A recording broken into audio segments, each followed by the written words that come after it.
Elle s'active beaucoup dans le sport puisque c'est une ancienne sportive également, ancienne boxeuse. Hein, c'est important de le signaler, international, qui a boxé pour le Sénégal. Khadija, qui a remporté un trophée très important qu'elle tient d'entre ses mains. On y reviendra. Khadija, bonsoir. Bonsoir. Je vous remercie de m'avoir invité. Bonsoir, chers téléspectateurs. Voilà, Khadija Timéra donc. Et puis Fatoumata Savané qui est là. Bonsoir Fatoumata. Bonsoir Elhadji Thierno, bonsoir à tous nos téléspectateurs. Alors, on va rester avec vous, Fatoumata, pour parler de basketball, avec la Basketball Africa League qui se joue la conférence Sahara. Ce week-end, l'AS Douane est entrée en lice au Dakar Arena après un premier match qui se soldait par une défaite contre les Rivers Hoopers du Rwanda.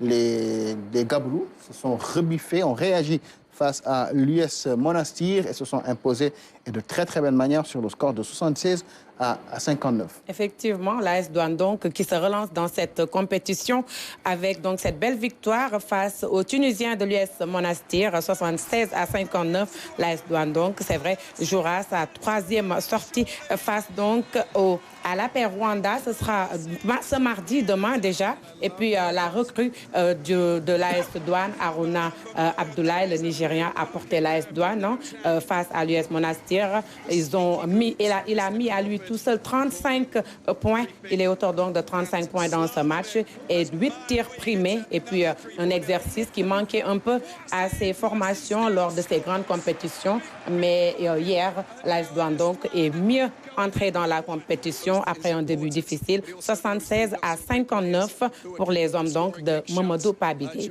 Ouais, Mamadou Pabigay et c'est Mamadou Pabigay et ces joueurs donc, qui se sont imposés devant l'équipe qui était censée être la plus difficile dans ce groupe-là. Mais on va quand même, vous l'avez dit, vous avez parlé d'Aruna Abdoulaye qui a réagi. Hein, on va l'écouter avec Jean-Jacques Boissy. Ils reviennent sur cette belle victoire de l'AS Douane. Juste en équipe, on a mieux joué. On n'était pas pressé comme on était hier. Hier, on a pris beaucoup de tirs précipités en attaque. Notre défense marchait bien, mais à un moment, si vous avez remarqué, tout le monde en a eu du mal à marquer des tirs parce que quand tu es précipité, tu prends des tirs rapides et des fois, c'est pas vraiment comme tu veux le prendre. Donc, ça fait que ça part pas dedans. Mais quand la balle circule, tu prends les tirs avec un bon rythme. C'est pourquoi tu as vu à un moment, tout le monde a eu à marquer et puis c'était bien. Beaucoup de balles passent par moi et je ne suis pas toujours à mon top. Du coup, j'handicape aussi l'équipe en ce moment. Mais on a pu respecter défensivement ce que le coach voulait et ça nous a grave aidé. On compte l'aborder en continuant sur ce lancer de respecter le plan tactique du coach, mettre une défense agressive et Inch'Allah, si j'ai la main, ce sera un match facile.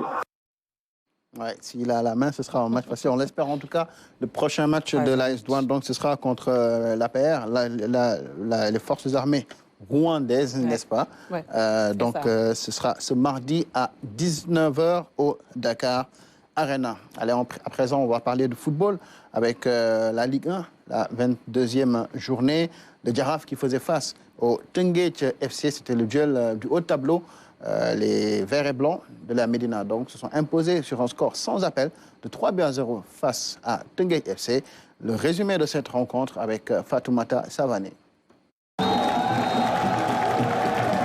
À 4 journées de la fin du championnat, l'AS Giraffe revient à 4 points du leader. Les Verts et Blancs, dauphins depuis la 21e journée, ont battu Teungueth FC sur le score de 3-0 dans une ambiance des grands jours.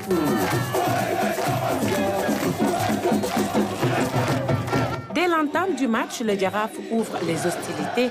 Deuxième minute, Emmet Ndeng voit sa frappe butée contre le poteau. Ce sera à la 10e minute que Souleymane Cissé réussit à faire sauter le verrou de TFC.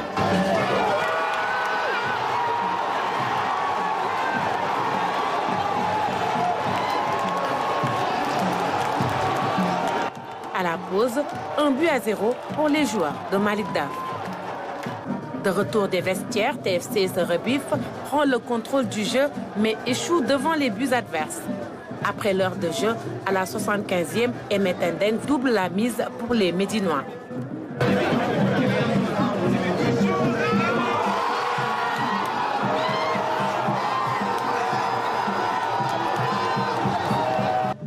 Le désarroi se lit déjà sur le visage des supporters rufisquois. Le troisième but arrive à la 81e minute, une réalisation de Ababakar Sarr.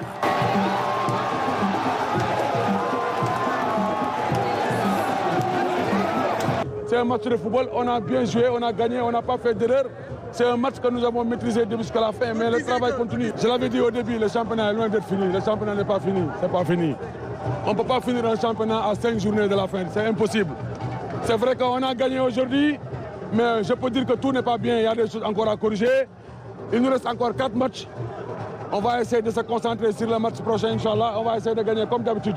En tout cas, chaque match, cette finale, on a bien joué, on a gagné, mais il faut remettre les pieds sur terre. Et je pense avoir de l'humilité et continuer à travailler. Pour moi, c'est le plus important. Il faut les féliciter. Ils ont développé un jeu à un certain moment qu'ils ont marqué un but. Ils ont été intelligents de gérer nos temps forts. Par contre, nous, on a été mauvais dans la gestion du match. En commençant moi l'entraîneur, parce qu'en première mi-temps, on était excellent en première période. En deuxième période, on n'a pas été bon. Les changements ne nous ont pas apporté ce qu'on attendait des changements. Donc, ce qui veut dire que je prends cette défaite sur mon dos. Toute la responsabilité me revient aujourd'hui sur cette défaite. Djaraf a été meilleur sur le plan technique. À un certain moment, il ne perdait pas le ballon, il contrôlait bien le jeu. Nous, sur le plan tactique, en première période, on était bon, mais en deuxième période, on était mauvais. Et pour vous dire qu'ils ont géré mieux le match que nous. Aujourd'hui, sur le plan comptable, c'est un résultat excellent. On est premier. Ça reste 4 journées. Il faut savoir gérer et ne pas faire le match qu'on a fait aujourd'hui. Le Djaraf se relance et le Teungueth FC a encore 4 journées pour confirmer sa suprématie. Un suspense garanti jusqu'à la dernière journée du championnat. La violence s'est encore une fois invitée à la fin de la rencontre. Voilà, donc, alors Fatoumata, avant de parler du match en tant que tel, il y a quand même ces images encore. Ouais. La semaine dernière, déjà, on en parlait avec la violence au stade. C'est encore le cas. Ouais. Et ça continue. On a l'impression que finalement, il n'y a pas de... Il n'y a pas de solution. Ouais, il n'y a pas de solution, puisque après ce match, on a vu des bus des joueurs caillassés. On a même vu l'adjoint à Chergueil être blessé à la tête par des jets de projectiles. Je pense juste que c'est dommage, puisqu'on a eu beaucoup de belles images, c'est-à-dire des supporters qui sont venus faire la fête, chanter. Et je pense que c'est ces images-là qu'on a envie de voir dans nos stades, dans les championnats. Mais franchement, après les matchs, perdre un match et dire que je ne veux pas perdre et jouer donc à faire du vandalisme, je pense que ça, il faut le bannir. Et c'est dommage pour nous également, mais je pense qu'il faut vraiment prendre les choses en main, en tout cas pour les organisateurs ou tout simplement pour la Ligue professionnelle. Et même au-delà, la Fédération sénégalaise de football doit peut-être poser le ballon et parler à ces supporters-là pour qu'on ait des stades avec de vrais supporters qui aiment le foot et qui sont fair-play tout au long des rencontres. Oui, alors je vais interroger nos deux invités qui vont me donner leur point de vue. Bon, Alioune Badara Wade, je vais quand même vous mettre un peu à l'aise. Vous êtes membre de la Fédé, mais vous n'êtes pas là pour parler de ça. Mais j'ai quand même envie d'entendre votre opinion par rapport à cette violence qui commence. On avait l'impression, par exemple, lors de la saison dernière, qu'on en avait fini avec ça. Mais cette année, c'est devenu récurrent. Bon, c'est la Ligue qui organise, c'est la Ligue qui gère. Mais est-ce qu'au sein de la Fédération aussi, vous en parlez, vous réfléchissez à régler ces problèmes-là une bonne fois pour toutes? Oui, vous savez, moi, j'ai des réflexes de footballeur, de non-agression. Parce que nous, déjà, dans notre discipline, il n'y a pas d'agressivité. Donc, si on voit ce qui se passe dans les stades et autres, c'est récurrent quand même. Et c'est pas bien. Et je pense qu'au niveau de la Ligue professionnelle, ils vont prendre des mesures pour sanctionner. Parce qu'il faut des sanctions. Parce que seules les sanctions qui peuvent changer les choses. Sinon, ça va être monotone. Et puis, ce qui se passe un peu dans les navétanes, aujourd'hui, je me dis qu'ils sont en train de reculer. Oui, parce que le charme du football, le charme de la Ligue professionnelle et le travail qu'ils ont fait pour y arriver jusqu'ici. Aujourd'hui, je pense que ce n'est pas des supporters ou bien des malfaiteurs, des gens qui ne sont pas dans le football et qui n'aiment pas le football et qui viennent juste pour faire une zizanie. C'est ça qu'il faut sanctionner. Donc, au niveau de la Ligue Pro, je pense qu'au niveau de la Fédé aussi, ils vont sanctionner. Parce que nous, on n'est pas des des boxeurs ou bien des... Encore que même la boxe, Voilà. c'est réglé, c'est régulé. La violence est contenue. Voilà, je taquine un peu Khadija, oui, vu que c'est une ancienne boxeuse, pour dire que c'est eux qui les entraînent. Et aujourd'hui, il y a un problème parce que si vous voyez les salles de gym, tout le monde, au lieu de s'entraîner pour la santé, ils s'entraînent pour la force. Et après, pour l'exposer d'or. Donc, on est dans un pays où il y a la paix et nous aimerons faire la paix et faire le football un charme spectaculaire. Donc, je pense que la Ligue professionnelle va prendre des mesures et la Fédération sénégalaise de football. Et surtout aussi, les hommes de tenue aussi. Oui, parce qu'ils sont contraints de jeter des gaz lacrymogènes. Mais aussi, il faut qu'ils fassent doucement. Parce que le stade qu'on a et le nombre de personnes qui entrent n'est pas... C'est beaucoup de monde. N'est pas les places ne sont pas numérotées, il n'y a rien. Donc, tout ça, tu peux faire un surnombre dans le stade. Et dans les coins où on joue, si vous voyez le stade d'Angor, c'est un petit stade. Hein? Si vous jouez la Ligue professionnelle, il faut vendre les billets très chers ou bien donner des cartes. Il y a plein de trucs à faire pour réguler un peu la tension.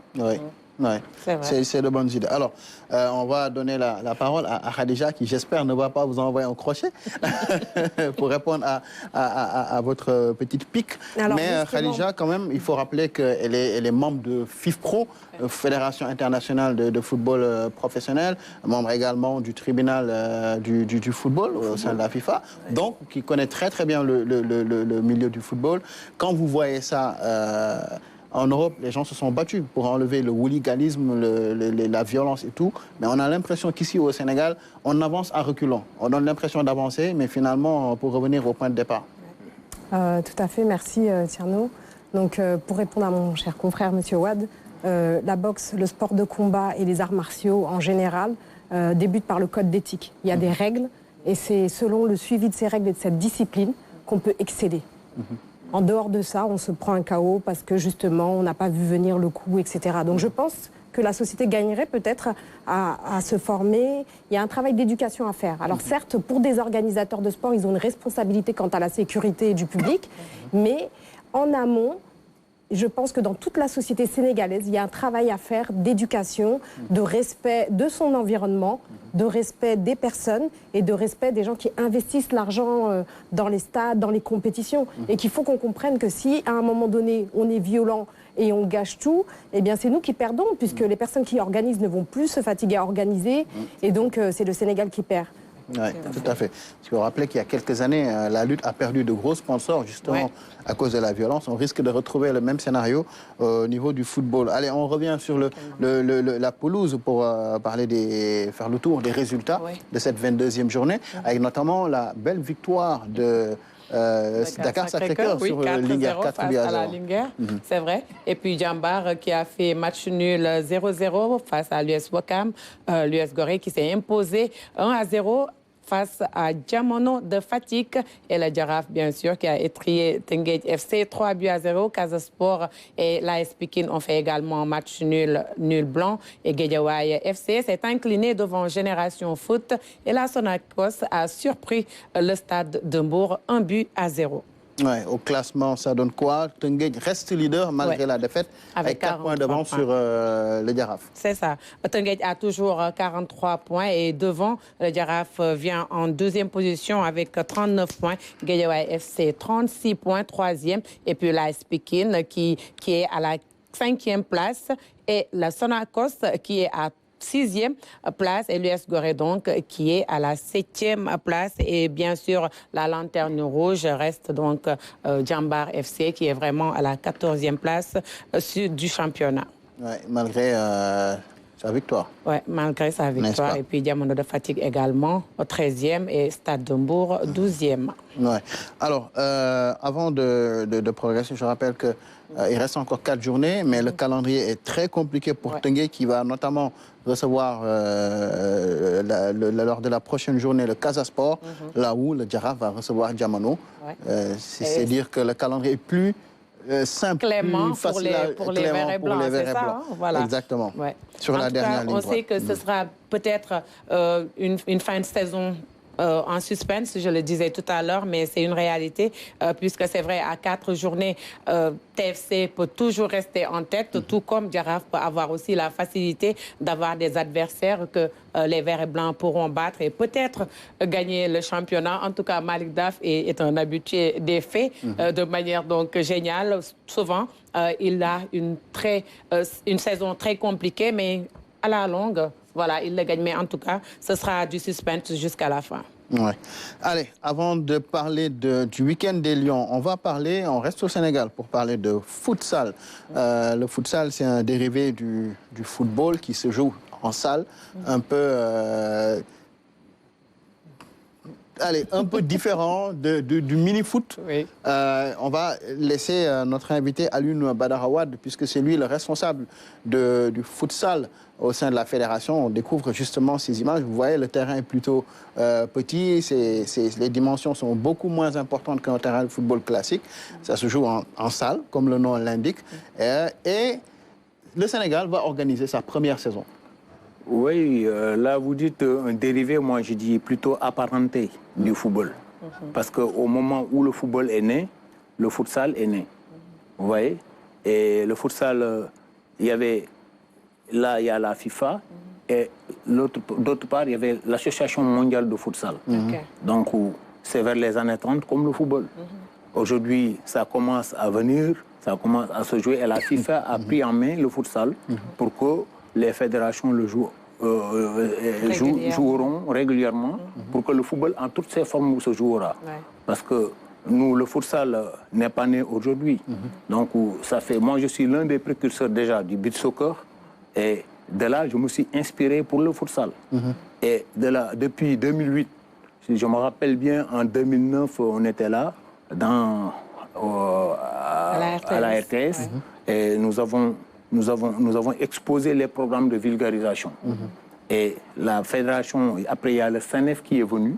Et le CNF, quand il est venu, il a pris acte sur le travail qu'on a un peu fait sur l'étendue du territoire.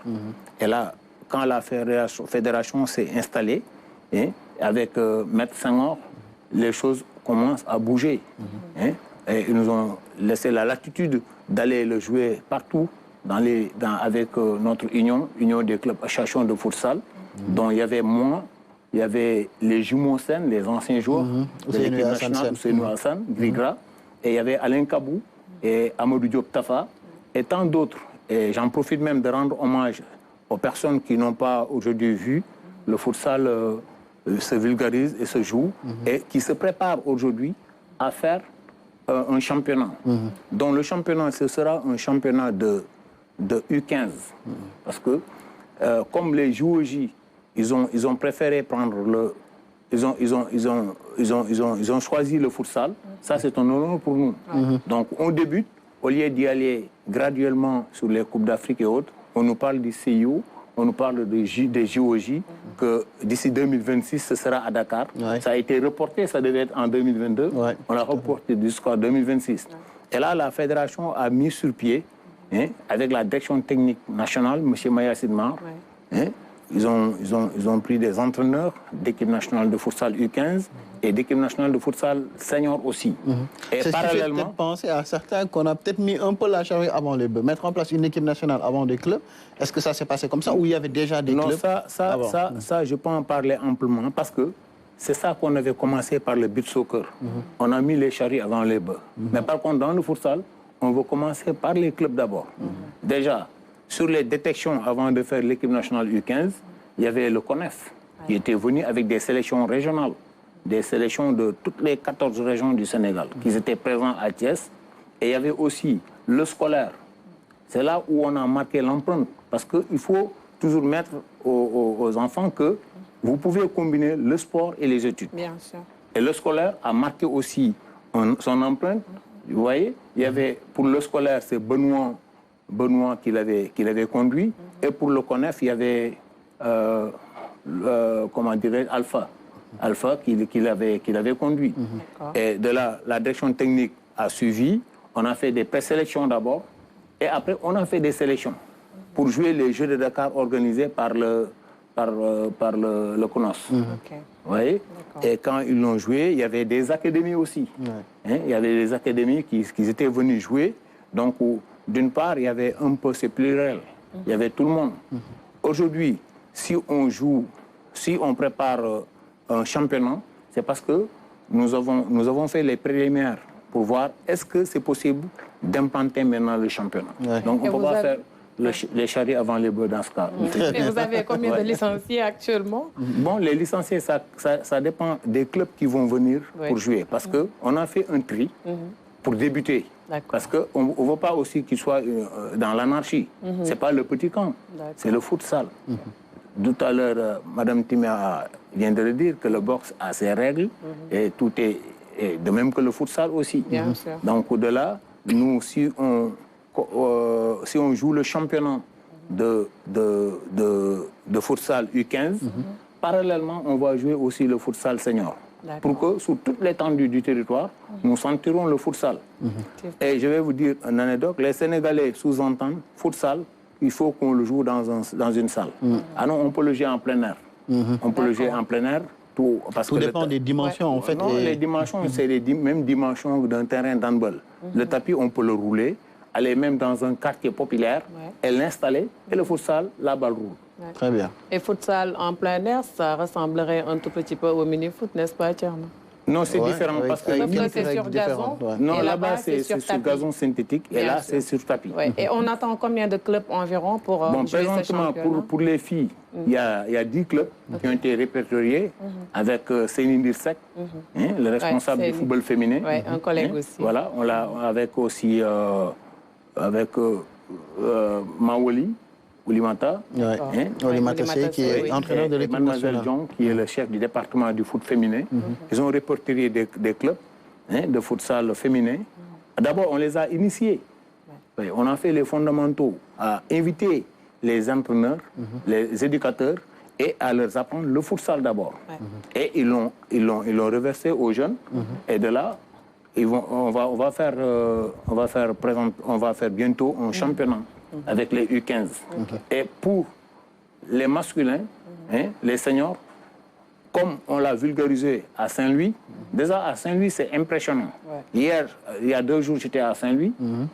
Les gens ont peur de dire que les infrastructures manquent. On a des infrastructures pour jouer le futsal. Ça, je vous le garantis. Déjà à Saint-Louis, il y a un terrain praticable qui a les normes internationales. Et il y a l'Arena aussi. Parce qu'il ne faut pas que les basketteurs et les handballeurs et autres disciplines pensent que le terrain, c'est un terrain de basketball ou handball. C'est un terrain multidisciplinaire. À la base, c'est quand même pour le basket. Non, et là, c'est... Non, c'est plaisir. Parce que si vous voyez, comme on a les normes comme on a les mêmes normes du handball. Donc, là où on joue au handball, on peut jouer le futsal. Très bien. Donc, ça ne gêne pas.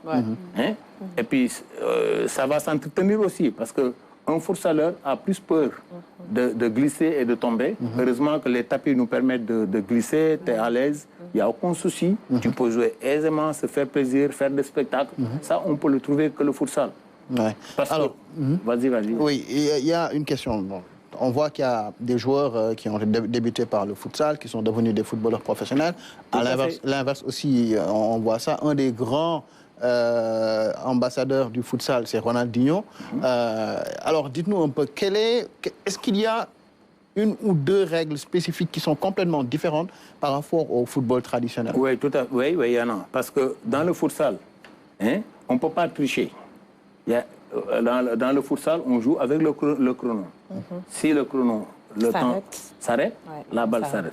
Si la balle sort, le chrono s'arrête. Donc on joue avec le chrono bloqué. Et puis au niveau de la touche, là-bas, on le fait avec la main. Ici, on le fait avec les pieds. Et il faut le mettre sur le trait pour éviter les 4 secondes, tu perds la balle. Il n'y a pas d'orjo et dans le football, il y a l'orjo.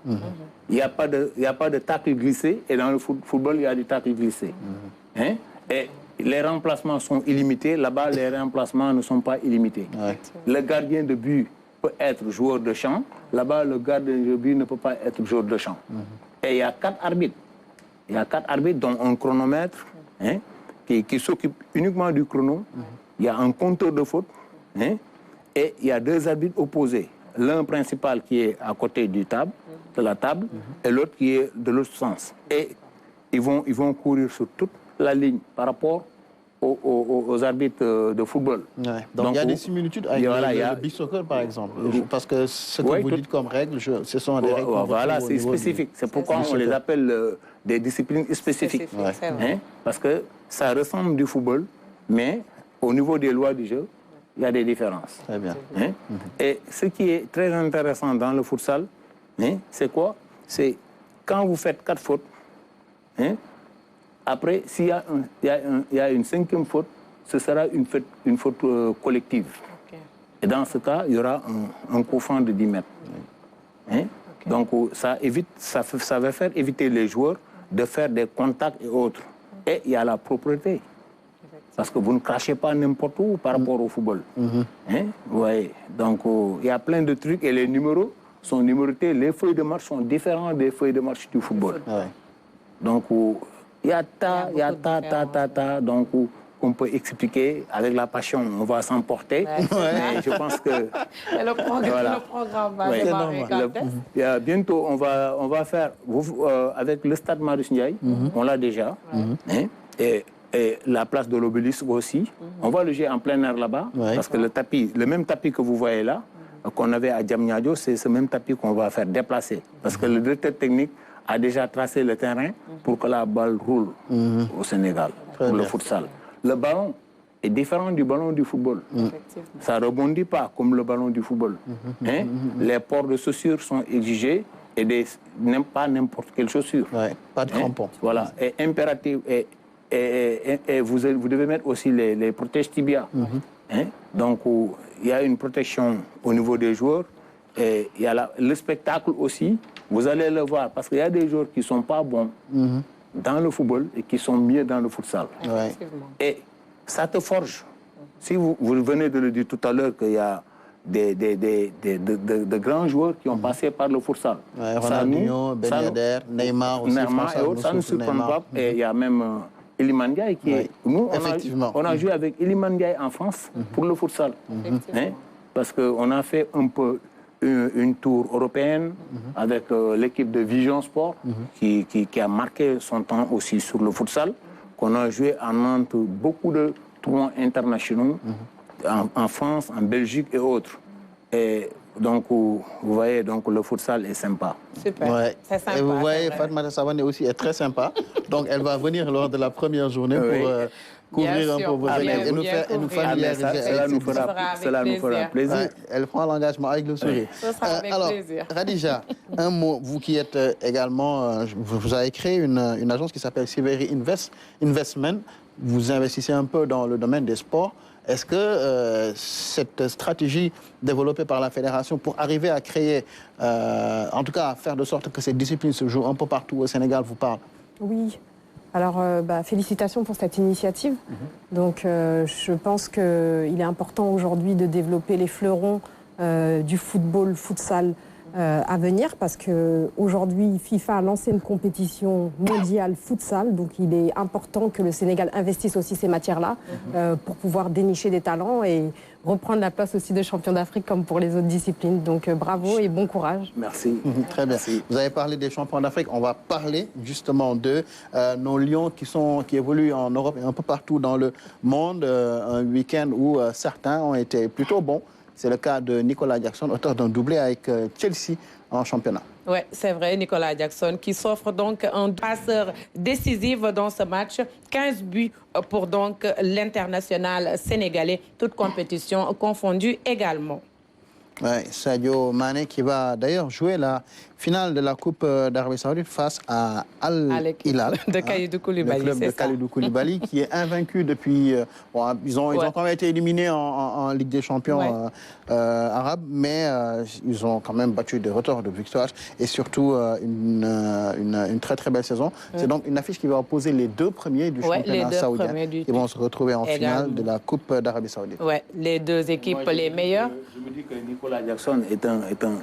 Vous dites que c'est pas un champion d'Afrique. Pas encore. Mais attends, pour moi, dès que vous êtes africain et que vous arrivez à jouer dans des championnats de haut niveau, vous êtes un champion. Sûr, c'est certain. Et puis, il a égalé même le record de Drogba. Il l'a dépassé. Voilà, il a même dépassé de 2 buts. Dans le championnat français, je me rappelle bien, il n'acceptait pas deux étrangers. Il n'y a que 2 étrangers qui jouaient.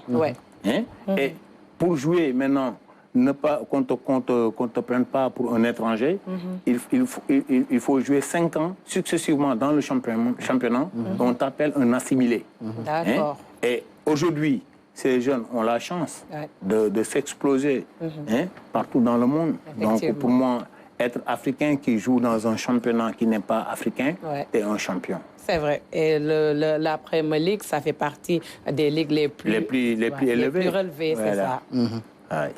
Très bien. Allez, alors, on va parler, on va fermer la page football quelques minutes pour parler d'athlétisme avec les qualifications pour les JO de Paris. L'équipe du Sénégal, le 4x400 relais qui était aux Bahamas, c'est bien ça, pour disputer les éliminatoires, n'a finalement pas pu se qualifier puisqu'ils ont le relais 4x400 terminé 7e. On va découvrir les images et en profiter pour remercier Fatoumata qui va... on va opérer un petit changement et accueillir le sensei Yatmolo, voilà, qui va nous rejoindre donc sur ce plateau. Le relais 4x400 du Sénégal qui malheureusement n'a pas pu donc décrocher sa qualification pour les Jeux Olympiques. Il y avait beaucoup d'espoir dans cette équipe avec le capitaine notamment Cheikh Tidiane Diouf, mais malheureusement ils n'ont terminé qu'à la 7e place donc et pas de JO pour le relais 4x400. Sensei Yatmolo, bonsoir. Bonsoir Thierno. Merci d'être avec nous. Bonsoir à vos invités aussi. Oui, alors entre un lot et un WAD, je me trouve entre les deux. J'ai joué les arbitres. Bon, moi, j'ai arbitré. Quel arbitre? J'ai arbitré en attendant que Mboub serve le dîner, s'il ne le détourne pas entre-temps. Mais je pense que les Waden et les Lowen, bon... Vous êtes trop forts. Les Dramés sont trop forts. Moi, je me dis que heureusement qu'il est indispensable à la vie de l'être humain. Qu'est-ce qui est indispensable? Merci beaucoup. C'est ça. Hein. Vraiment, machallah. Merci beaucoup. Allez, à présent, nous allons nous entretenir avec notre deuxième invité, Khadija Timera, avec qui nous allons parler de son trophée, notamment. Alors, Khadija, je vais vous demander d'exposer, de tenir le trophée. Il s'agit du trophée du prix d'excellence de football Blacklist. C'est une association qui est en partenariat avec la Première Ligue anglaise et qui vous a décerné ce trophée-là. Pour tout ce que vous faites, puisque je le rappelle, vous faites beaucoup de choses. Vous êtes ancienne boxeuse internationale sénégalaise qui a joué le TQO de boxe ici à Dakar, au Dakar Arena, effectivement, c'était en 2020. Ensuite, après des études de droit, vous êtes membre de la FIFPro, vous êtes nommé juge à la FIFA au sein du tribunal du football et vous œuvrez pour le sport en général, mais surtout le football en particulier. C'est ce qui vous a valu ce trophée-là. Exactement. Merci pour la présentation. Alors, vous l'avez très bien résumé. Je remercie donc Football Blacklist, la Première Ligue, pour la reconnaissance des efforts dans le milieu du football. Alors, je suis au conseil d'administration de la FIFPro. La FIFPro, c'est la Fédération internationale des footballeurs professionnels. C'est pour représenter leurs intérêts en face des clubs, en face de la FIFA. Donc, j'ai fait partie de la délégation qui a apporté la demande d'égalisation des conditions de football des femmes au niveau de la FIFA à Gianni Infantino lors du Qatar. Donc voilà, c'est un prix qui est là pour récompenser les efforts qui sont faits dans le football. Il y a beaucoup de choses à faire. Alors, je fais partie aussi du conseil d'administration de FIFPro Afrique.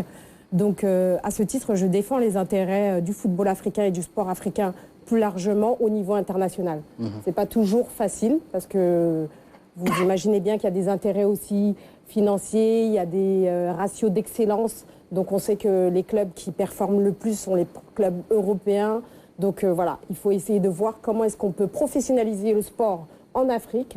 Donc c'est l'initiative de la CAF en créant la Super League, c'est l'initiative de la FIFA en multipliant les différentes académies en Afrique, c'est l'initiative aussi de NBA Africa en venant s'implanter en Afrique pour des clubs. Et je pense aujourd'hui que les acteurs africains doivent aussi prendre part et trouver un moyen de faire du sport du business pour que tout le monde gagne. Ouais, c'est très très bien. C'est vrai que lorsqu'en général on parle de la FIFA, en tout cas nous côté Sénégal, on pense beaucoup à Fatma Samoura, mais il y a aussi ces travailleurs de l'ombre, travailleuses de l'ombre également, qui font ce gros travail pour vulgariser un peu le sport en Afrique, mais aussi des initiatives allant dans le sens de développer la pratique de la discipline. Tout à l'heure, je vous avais demandé votre réaction par rapport au futsal, mais de façon générale, quand vous voyez un peu le management du football ici au Sénégal, surtout du côté des femmes, c'est important aussi d'en parler, est-ce que vous pensez que le Sénégal est sur la bonne voie? Alors, déjà, je vais féliciter, puisque j'ai jamais eu l'occasion, mais publiquement déjà, la Fédération sénégalaise de football et les joueurs, l'équipe nationale, pour les performances qui ont été réalisées jusqu'à être champion d'Afrique pour 4 équipes. Donc, félicitations pour ça. Ensuite, bon, on aurait aimé gagner et être une seconde fois champion d'Afrique. Ce n'était pas le cas. Mais en tant que sportif, on sait que perdre fait partie du jeu. Maintenant, en ce qui concerne le management du sport en Afrique, en tant que faisant partie en fait, d'organisations internationales et voyant comment est-ce que c'est géré, il y a des choses qu'on peut améliorer. Et ça se passe par le dialogue social. Dans tous les pays.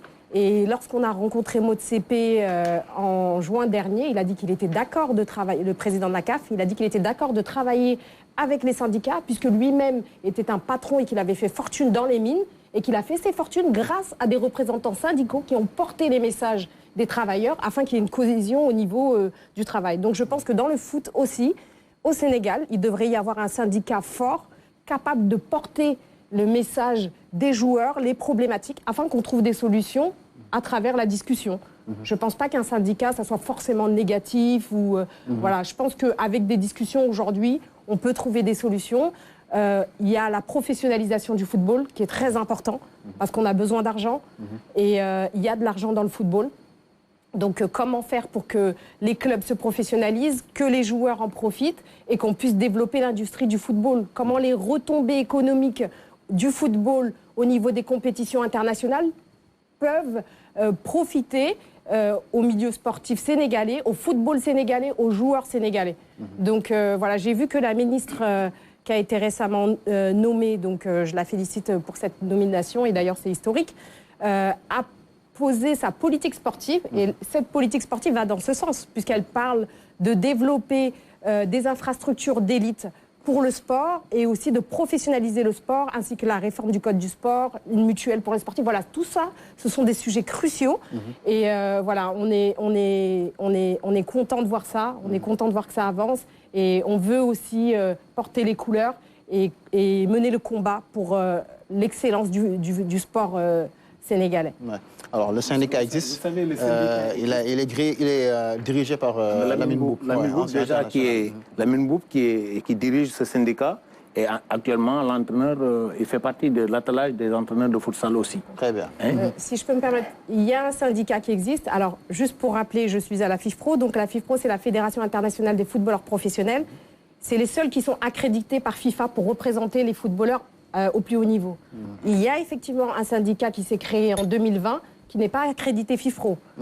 Voilà, pour des raisons justement, parce qu'il y a une circulaire FIFA où il faut répondre à certains critères de représentativité, il faut répondre à certains critères, voyez, d'affiliation, de texte, de comment sont nommés les représentants, parce qu'il y a des représentants qui sont censés défendre les intérêts des joueurs au sein de la chambre de règlement de litige. Et ces représentants doivent être nommés par la syndicat. Je pense que ce n'est pas encore le cas.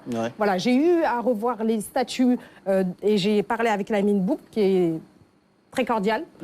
Mais il y a des avancées à faire dans ce milieu pour que ce soit vraiment un rapport d'échange et qu'il y ait des discussions constructives qui puissent se faire dans ce domaine-là. Très bien. Alors là, c'est compliqué. Hein. Et puis je pense que le nerf de la guerre, c'est l'argent. Vous l'avez dit hein, tout à l'heure. Tant qu'il n'y a pas d'argent, les clubs auront des problèmes. Le sport sénégalais, de manière globale, a des problèmes. Alors, pensez-vous que le football sénégalais, par exemple, peut être professionnalisé à 100% si on a des problèmes au niveau des équipes locales? Le professionnalisme, c'est quoi? C'est faire en sorte que les joueurs se sentent dedans. Et puissent vivre de leur art, entre guillemets. Alors, pour répondre à votre question, en tant que juriste, la professionnalisation, c'est déjà avoir un cadre juridique adéquat. Absolument, oui. Pour pouvoir mener les activités professionnelles et d'avoir des obligations au niveau des employeurs, c'est-à-dire des clubs, et des obligations au niveau du joueur. Donc si on n'est pas dans un cadre professionnel, il est difficile, avec des jeunes qui ont des difficultés de se rendre dans les lieux, de se nourrir correctement, etc. C'est difficile d'amener un jeune au niveau. Donc je pense que c'est un travail à faire. Et d'ailleurs, la ministre l'a annoncé et je salue. Parce que je pense qu'en voyant tout le monde s'entraîner comme ça, je pense que le Sénégal a un gros potentiel inexploité. Absolument, oui. Donc je pense que c'est bien pour tout le monde que ce soit professionnalisé. C'est ça. Très bien. À l'heure actuelle, ce sera compliqué. Hein? Ce sera compliqué. Maintenant, par rapport au syndicat, vous avez parlé du syndicat des footballeurs. Est-ce que là, la FIFA ne crée pas un blocage à ce niveau en exigeant certains critères, surtout pour ce qui concerne le Sénégal? Donc il y a une circulaire FIFA qui, à mon avis, encourage les fédérations à avoir des syndicats représentatifs. Et si jamais ils n'ont pas ces syndicats représentatifs qui répondent aux exigences FIFA, normalement, on peut saisir la FIFA pour dire la fédération ne respecte pas les textes. Vous voyez ce que je veux dire? Donc la FIFA encourage la mise en place de ces syndicats et le respect des conditions. Il n'y a pas de critères difficiles qui posent des problèmes à ces syndicats, justement. Alors après, je pense que c'est à la fédération de dire ce qu'elle trouve difficile. Mais moi, je vois qu'il y a des syndicats. Quand je suis à la FIFPro, il y a la Côte d'Ivoire qui a un syndicat fort, il y a l'Afrique du Sud qui a un syndicat fort, il y a le Maroc, l'Égypte, le Ghana. Vous voyez? Et il y en a pour certains qui ont des conventions collectives, qui perçoivent des revenus parce qu'ils ont signé des conventions collectives avec les clubs. Vous voyez? Sur les droits d'image, etc. Il y a beaucoup de choses à faire, mais effectivement, c'est un sujet qui doit être posé en concertation avec toutes les personnes du milieu et le ministère des Sports. Et moi, je pense que ça sera gagnant-gagnant pour tout le monde. Absolument, oui. Très bien. Alors, avant de progresser dans le conducteur, j'aimerais quand même revenir un peu sur votre parcours en tant qu'ancienne boxeuse. Parce que tout ce que vous parlez beaucoup du sport, du football.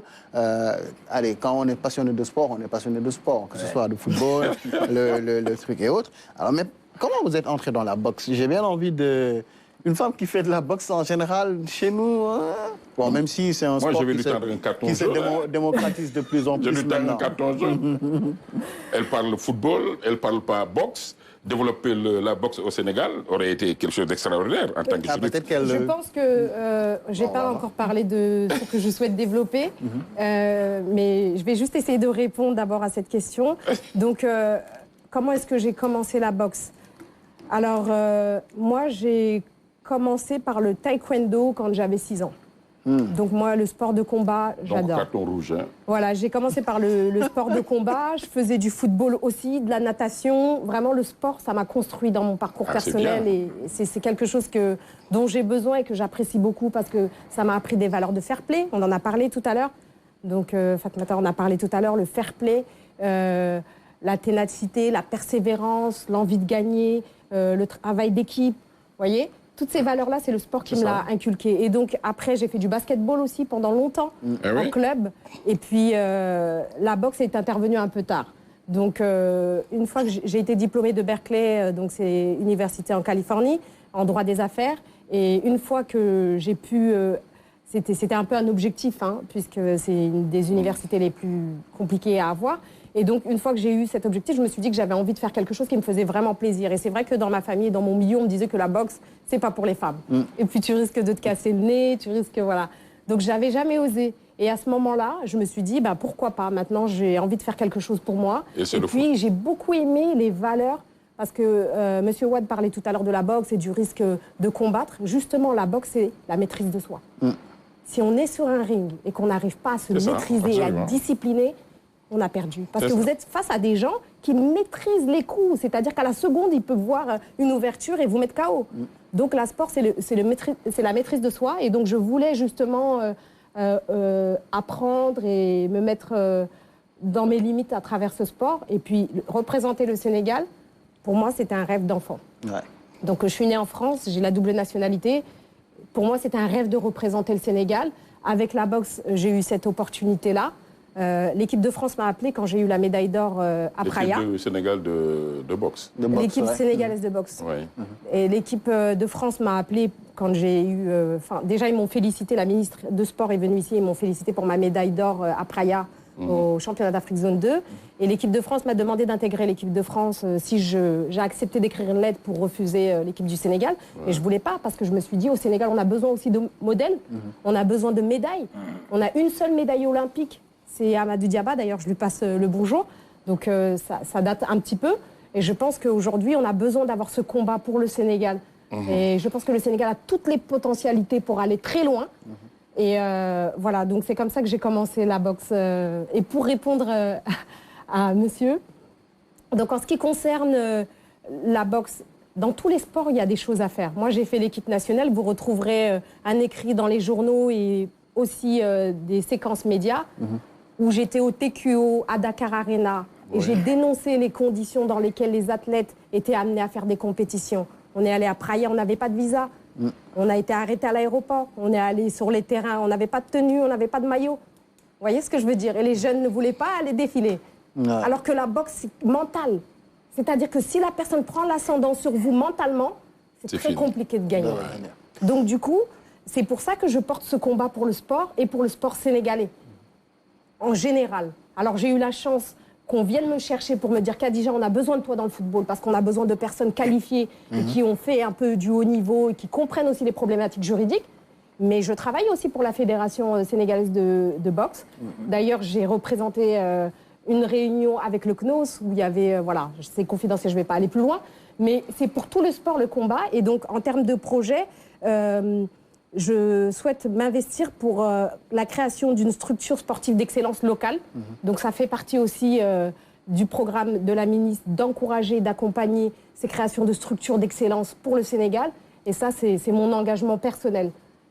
Les sports de combat ont besoin de vous. Et on va... Je vous donne une minute. Je vous encourage parce que tout à l'heure, quand j'ai taquiné dire le boxe, moi j'ai été militaire. Donc je suis forgé d'abord pour le combat. Et après le service. Et je rends hommage aussi à mes classes de la classe 93. Et pour vous dire que nous, si vous vous dirigez aussi vers l'armée, vous allez trouver toutes les disciplines en toutes ses formes. Ouais. Très bien. Allez, on va continuer on n'est pas en train de nous combattre les uns les autres.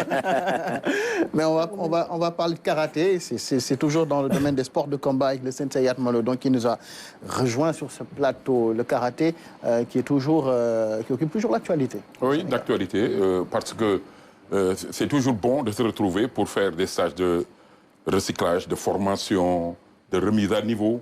Et la Direction technique nationale a organisé ce samedi au centre d'entraînement et de perfectionnement offert par le gouvernement du Japon, un stage de qualité avec des combattants que vous voyez. Et bien là, c'est Fatoumata Aou qui va nous parler justement de ce stage. Ouais, on va écouter. Quand même pour suivre les principes fondamentaux de la base en kata. Parce que vraiment, je pense qu'aujourd'hui, le directeur national nous a donné beaucoup de choses, beaucoup de clés à transmettre à nous, professeurs de salle, à nos élèves, et revenir vraiment sur les principes fondamentaux du karaté traditionnel. Parce qu'on constate dans les compétitions qui se sont bien déroulées, qui sont passées, il y a quand même bon, je ne dirais pas des lacunes, mais quand même des failles qu'il faut que nous, entraîneurs, nous, professeurs de salle, qu'on parvienne aussi à harmoniser et à donner le meilleur aux élèves.